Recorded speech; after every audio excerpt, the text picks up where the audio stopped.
আওয়ামী লীগ যখনই ক্ষমতা আসে জনগণের জন্য কাজ করে, আর আওয়ামী লীগ কখনো এইভাবে অবৈধভাবে ক্ষমতা দখল করে, যেভাবে ইউনূস ক্ষমতা দখল করেছে। তার কোনো জনগণের ম্যান্ডেট নাই, সাংবিধানিক ভিত্তি নাই, কাজে তার দায়বদ্ধতা তো নাই, তাকে তো জবাবদিহি করতে হবে না। আমরা তো জনগণের ভোটে নির্বাচিত হয়ে আসি, আমাদের তো জনগণের কাছে জবাবদিহি করতে হয়। জনগণের জন্য কাজ করে, তাদের মন জয় করে, তাদের ভোট নিয়ে ক্ষমতা আসি। কিন্তু এরা তো অস্ত্র দিয়ে, চক্রান্ত করে, ষড়যন্ত্র করে, টাকা ছড়িয়ে তারা ক্ষমতা দখল করে। আর টাকার তো অভাব নাই। অবাক লাগে যে একটা লোক ৬,০০০ টাকা বেতনে গ্রামীণ ব্যাংকে একটা এমডির চাকরি শুরু করে ১৯৯০ সালে। আজকে সে এই বিলিয়ন বিলিয়ন ডলার কোথায় পেল? আবার নিজে চোর বলে সবাইকে চোরই দেখে, নিজে মানি লন্ডারিং করেছে বলে সবাইকে মানি লন্ডারিং দেখে। আজকে আমার বিরুদ্ধে রটাচ্ছে আমি নাকি কত billion billion dollar money laundering করে গেছি।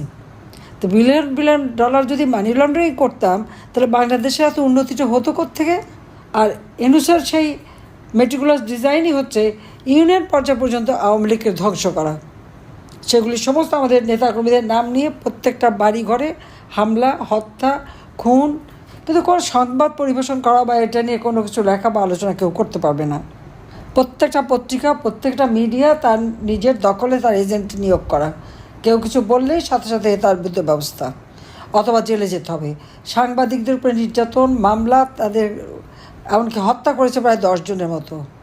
আইনজীবী, আমাদের কোনো আইনজীবী কিন্তু কোর্টে দাঁড়াতে পারে না। আমাদের বিরুদ্ধে মামলা হচ্ছে, সেখানে সাক্ষী নেওয়া হচ্ছে, সব নেওয়া হচ্ছে।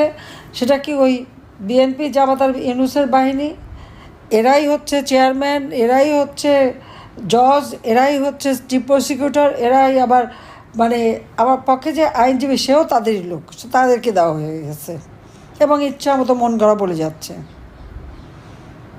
যেখানে সমন্বয়করা নিজেরা বলছে মেট্রো রেলে আগুন দিয়েছে, পুলিশ হত্যা করেছে, বিটিভি ভবনে আগুন দিয়েছে, সড়ক ভবনে আগুন দিয়েছে, সে দুর্যোগ মন্ত্রণালয়ের বিল্ডিংয়ে আগুন দিয়েছে। আর সেখানে আমাদের চিফ প্রসিকিউটর কোর্টে দাঁড়িয়ে বলছে সব আগুনটাকে আমরা দিয়েছি। তো যারা এখন ক্রেডিট নিচ্ছে সেগুলো তো রেকর্ডে আছে, সেটা সে জানে না, চোখে দেখে না, শুধুমাত্র হেয় করার জন্য। আমি, আমার ছোট বোন, আমাদের 5টা ছেলে মেয়ে, কাউকে তো ছাড়েনি, সবার বিরুদ্ধে মামলা। তোরা তো এখানে আসেনি কখনো, আমি ক্ষমতায় থাকতে কোনো সুযোগ নিতে আসেনি। বিল ক্লিন্টন ফাউন্ডেশন এসে যে মোটা টাকার অনুদান দিল, প্রতি বছরই দিত মিলিয়ন মিলিয়ন ডলার, কোথায় পেল টাকা? ৬,০০০ টাকা বেতনের এমডি সাহেব। এই টাকাটা কার টাকা, কোত্থেকে পেয়েছে? তাহলে দুর্নীতিবাজ কে, মানি লন্ডারিং কে করেছে? আমাদের কথা বলেই যাচ্ছে, আজ পর্যন্ত তো দেখাতে পারলো না কোথায় টাকা রেখেছি বা কোথায় টাকা আছে। বের করুক, আমি চ্যালেঞ্জ দিচ্ছি যে এত বিলিয়ন ডলার নাকি পাচার করেছে, কোথায় মানি লন্ডারিং করছে, সেটা কোথায় করেছে সেটা তাকে দেখাতে হবে।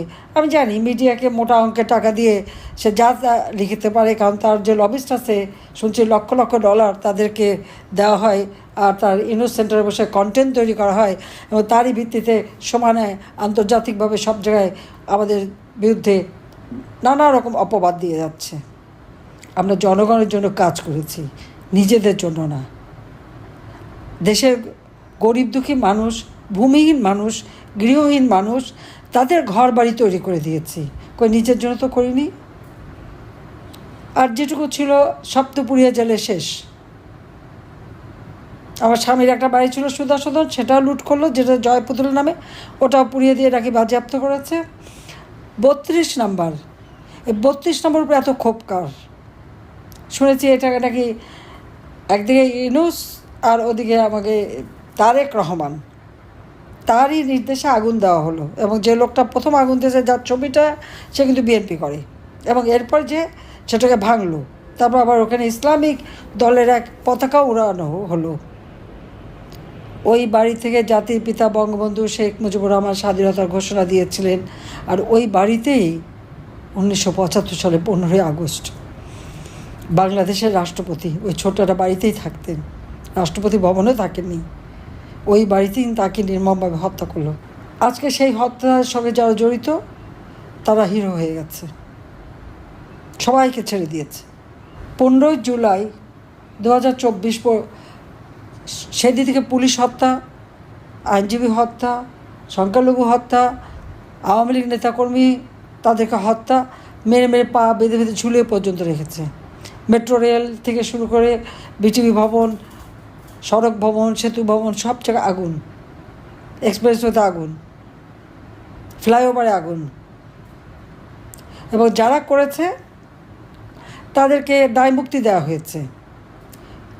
24 সালের 15 জুলাই থেকে যারা এই অগ্নিসন্ত্রাস, লুটপাট, হত্যা, আওয়ামী লীগের নেতাকর্মীদের বাড়িঘর পোড়ানো, বাড়িঘর লুটপাট, প্রত্যেকটা এমপি হোস্টেল ভেঙে লুটপাট করা, মন্ত্রী এমপিদের বাড়িঘর লুটপাট করা, যারা করেছে তারা সব হিরো।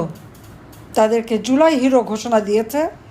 আর তাদের দায় মুক্তি, অর্থাৎ এই যে পুলিশ হত্যা হয়েছে তারা বিচার পাবে না, আইনজীবী,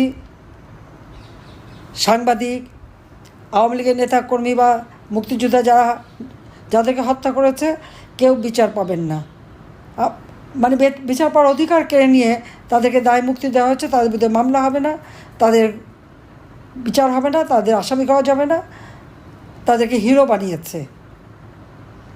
একটা জিনিস লক্ষ্য করে দেখে, নাকি ঘটনা ঘটে গেল নেপালে যিনি ক্ষমতা পেলেন, প্রধানমন্ত্রী চলে যাওয়ার পরে যিনি ক্ষমতা আসলেন, সেই সুশীলা কি নাম, তিনি এসেই কী করলেন, সোজা বলে দিলেন যারা প্রধানমন্ত্রী বাসভবন, সংসদ ভবন,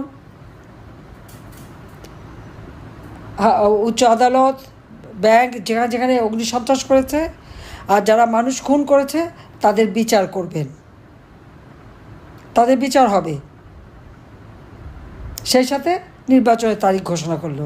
হ্যাঁ, ডক্টর মোহাম্মদ ইউনূস তিনি কী করেছেন, তিনি যারাই হত্যাকাণ্ড, অগ্নিসন্ত্রাস যারা করেছে তাদেরকে বিচার হবে না, দায় মুক্তি দিল, ইন্ডেমনিটি দিয়ে তাদেরকে জুলাই হিরো বানালো। এসব সন্ত্রাসী, জঙ্গি, এর অনেকেই তো ছাত্রলীগের সাথে জড়িত ছিল। গ্রাম থেকে আসছে, গরিব ঘরের ছেলেপেলে ছাত্রলীগে ঢুকেছে, সেখান থেকে তারা বিক্রি হয়ে গেছে। বিক্রি হয়ে গিয়ে তারা যত অপকর্ম করে গেছে, ছাত্রলীগের নামে বদনাম, আর তারা এখন হিরো হয়ে গেছে। এটাই তো বাস্তবতা। আমি একটা কথাই বলবো, যে যারা আপনাদের ঘরবাড়ি পুড়িয়েছে, আপনার মা বাবাকে অপমান করেছে, আপনার সন্তানকে অপমান করেছে, যারা আপনাদের ব্যবসা প্রতিষ্ঠান ধ্বংস করেছে, আপনার গায়ে কুপিয়েছে, এদেরকে আপনারা চিনেন। কবে আপনি ক্ষমতায় যাবেন, কবে প্রতিষ্ঠান দেবেন, কবে আইনে বিচার করবেন। যারা ক্ষমতায় দখল করেছে অবৈধভাবে, তাদের সাথে আবার এত চিন্তা কিসের? ভুলে যান কেন যে গেরিলা যুদ্ধ করে বাংলাদেশ স্বাধীন হয়েছে? কাজে আপনাদের সেই পথ ধরতে হবে। যারা করেছে যেখানে থাক, যেভাবে পাবেন সঙ্গে সঙ্গে ব্যবস্থা নেবে। আপনার জিনিস লুট করে নিয়ে যাবে, এদের এত দন্যতা অবশ্য দেখলাম, গণভবন লুট, এবং ইউনূস তো নিজেই ঢুকলো তার চালা চামুন্ডা নিয়ে, সেখান থেকে তো কত জিনিস লুট করে নিয়ে গেল। কাজে এইভাবে একটা দেশকে ধ্বংসের দিকে যারা নিয়ে গেছে তাদের ক্ষমা নাই। মামলা মকদ্দমা একের পর এক দিয়েই যাচ্ছে, আর সেখানে আমাদের কোনো আইনজীবী দাঁড়াতে পারবে না। যেটা এখান পানা চেয়েছিলেন আমার জন্য, উনিও দাঁড়াতে পারবেন না। তারা একতরফা শাস্তিও দেবে, শাস্তি অলরেডি দিয়েছে। কী শাস্তি? 227টা মামলা দিয়েছিল, আমি নাকি খুন করেছি। তাই বললাম 227টা খুন করার মামলা যখন দিয়েছে, বিচার হলে তো ওই একই বিচার হবে। তো সবগুলি তালিকা করে রাখেন, কারণ এগুলি এতজন মারার একটা লাইসেন্স পাওয়া গেছে। তা সেটা আবার এখন তো 440টার মতো মার্ডার। আবার যাদের শহীদের তালিকা করেছে সেখানে আবার 52 জন পাওয়া গেল, তারা আসলে শহীদই না, কিন্তু ওগুলি শহীদের তালিকায় নাম উঠে গেছে। আবার জাতিসংঘ তার রিপোর্টে দিয়েছে 1400, তারা কিন্তু তদন্ত করে দেখে নাই।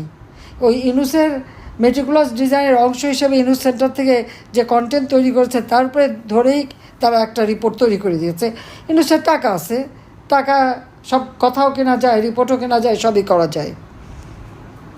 তো সেখানে দিয়ে দিল 1400, গ্যাজেট হলো 834, আর সাহায্য পাইলো মাত্র 600 জন, তার মধ্যে তার যদি 52 জনই না থাকে শহীদ, আর এর মধ্যে তো আবার প্রায় অনেকজন তো জীবিত হয়ে ফেরতও এসেছে। আমি যাদেরকে হত্যা করেছি, হত্যা মামলা আমার বিরুদ্ধে আছে, কিন্তু জীবিত হয়ে ফেরতে চলে এসছে। ভালোই দেশ চালাচ্ছে ইউনূস, গোপন চুক্তি করে দেশকে বিক্রি করে দিয়ে তারপরে এখন ক্ষমতায় বসে আছে, এবং যাদের কাছে ওরকম বিক্রি করা যাবে তারা মহা খুশি, বাহবা দেবে। তো সেটাই হচ্ছে এখন বাংলাদেশের ভাগ্যে। আমরা তো কারোর সাথে কোনো চুক্তি করতে গেলে আগে আমার দেশের কল্যাণটা কী হবে, দেশের জন্য কীভাবে, মানুষ কীভাবে, মানুষের ক্ষতি হবে কিনা সেটা বিবেচনা করি। ইউনূসের ওই সব বিবেচনা নাই। ক্ষমতা এসেই তো সে তার বিরুদ্ধে যত ট্যাক্স ফাঁকির মামলা, মানি লন্ডারিংয়ের মামলা, দুদকের করা 6টা মামলা, তার 38টা কোম্পানির বিরুদ্ধে ট্যাক্স ফাঁকির মামলা সব প্রত্যাহার করে নিয়েছে, এবং লেবারদের অর্থ আত্মসাৎ করেছে। শ্রমিকের অর্থ আত্মসাৎ করে লেবার কোর্টে 6 মাসের সাজা পেয়েছিল ইউনূস। কাজে সবাই ঐক্যবদ্ধ হয়ে থাকবেন। আমি বললাম, যার যেভাবে আছে প্রতিবাদ করতে হবে, আর যারা আপনাদের ক্ষতি করেছে তাদেরকে চিহ্নিত করে যখন যেখানে যেভাবে পারবেন ব্যবস্থা নেবেন, এটাই আমার নির্দেশ। বাঁচতে হলে বাঁচার মতোই বাঁচতে হবে, সাহসের সাথে বাঁচতে হবে। আমার দুর্ভাগ্য যে প্রত্যেকবারই আমাকে আর রেহানাকে তো আবার মারার প্রক্রিয়া ছিল। 21 আগস্ট গ্রেনেড হামলা হোক, আর সেই কোটারি পাড়া 76 কেজি বোমা, চট্টগ্রামের গুলি, কলারোয়ার গুলি, ঈশ্বরদীতে, এই যে বিভিন্ন সময় কিভাবে খোদা বাঁচিয়ে দিয়েছে। এবারও বোধহয় বাঁচিয়ে রেখেছে, কিছু কাজ বাকি আছে। স্বাধীনতা বিরোধী, দেশের শত্রু, লুটেরা, হত্যাকারী, খুনি, তাদের চেহারাটা মানুষের কাছে পরিষ্কার হওয়ার জন্য, সেটা এখন পরিষ্কার হয়ে গেছে। এখন আমাদের যথাযথ ব্যবস্থা নেওয়ার সময়, সেইভাবে সবাই প্রস্তুত থাকেন এবং করেন। সবাই ভালো থাকেন, সুস্থ থাকেন। খোদা হাফেজ।